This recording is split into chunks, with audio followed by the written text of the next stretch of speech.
Okay, hi Dave. So we're here to talk about sort of the most common problems that runners tend to face. Hi Leah. Well, some of the main things that runners have to contend with are things like injuries. So a lot of runners get injured every year, and they tend to be very similar repetitive type injuries. So some of it is actually no doubt caused by overuse, but often a lot of it is down to poor biomechanics or a lot of stiffness in the whole system. So if you just go out and you run every day, you run the same pace over the same distance, same route, you might feel great afterwards because you've got a bit of a buzz, you've released all those feel-good hormones. Injuries, what type of injuries do runners face? Well, they tend to get a lot of foot and ankle injuries, calf problems, knee problems, lower back problems. Those are the main ones. And a lot of these are down to poor biomechanics, poor ankle mobility, stiffness in the tissues, poor hip mobility very often, and incorrect biomechanics. So that's the kind of thing we look at the running gym, the Road to Freedom program. Yeah. Typically, your average runner, indeed your average person, because we sit down most of our lives and wear shoes. So typically, most people are tight in their ankles. They can't dorsiflex their ankles properly because they're so used to being locked into shoes.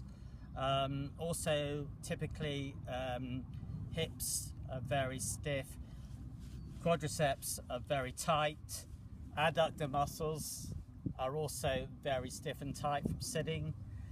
On the other hand, glute muscles, so glute maximus is usually very weak, switched off, and the glute medius, the hip rotators on the side there, are also quite inactive. So a lot of what's needed is to re-establish activation of those muscle groups, not only to improve performance but also to reduce injury risk.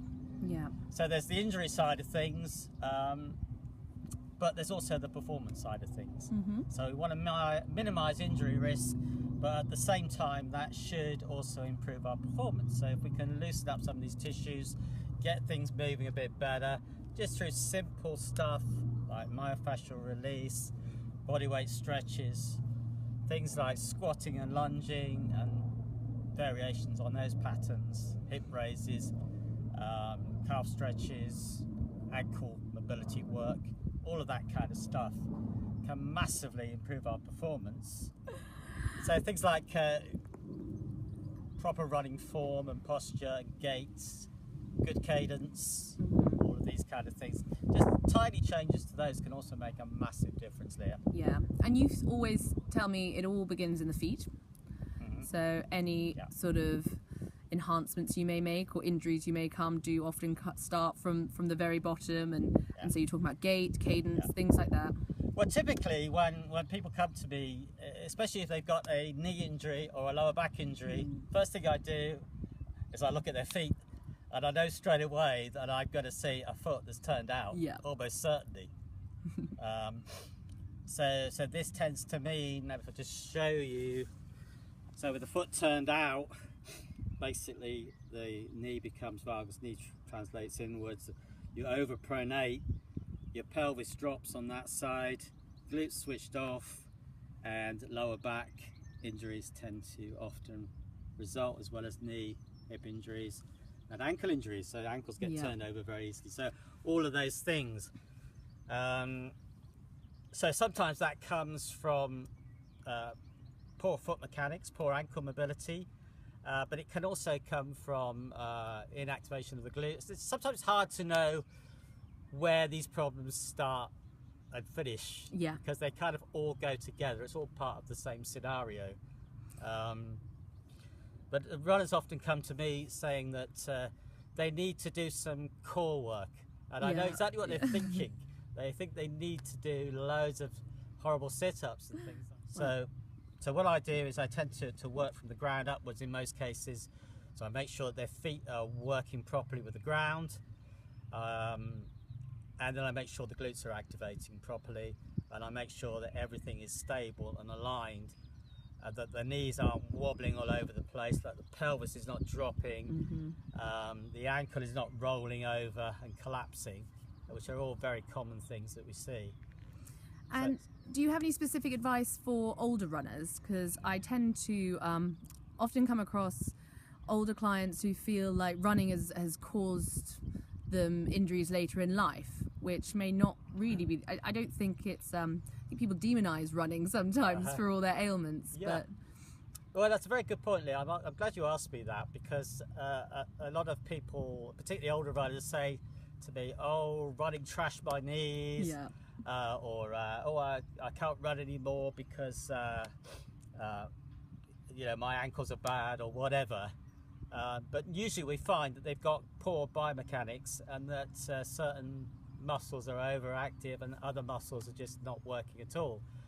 And so when we start to address this, and these people have often been told this by medical professionals, other health and fitness professionals, but when we actually align everything up properly and mobilize everything properly, a lot of those issues tend to start to resolve themselves. That's really reassuring, I think, for people, isn't it? Absolutely. That they don't have to stop running. They No. just need to improve their style. Well, they need to come and see us at Road to Freedom first of all, and Exactly. we'll have a look at them. There are cases where people genuinely will never run again because the damage is so great. Exactly. And I'm not ever going to say to somebody, ignore the advice of your GP or anything like that. But what I'm saying is, just be open to the possibility that may not be the definitive answer. That there may be hope. Yeah. By just addressing the issue in a different way, Mm-hmm. and it doesn't have to be a life sentence of no more running.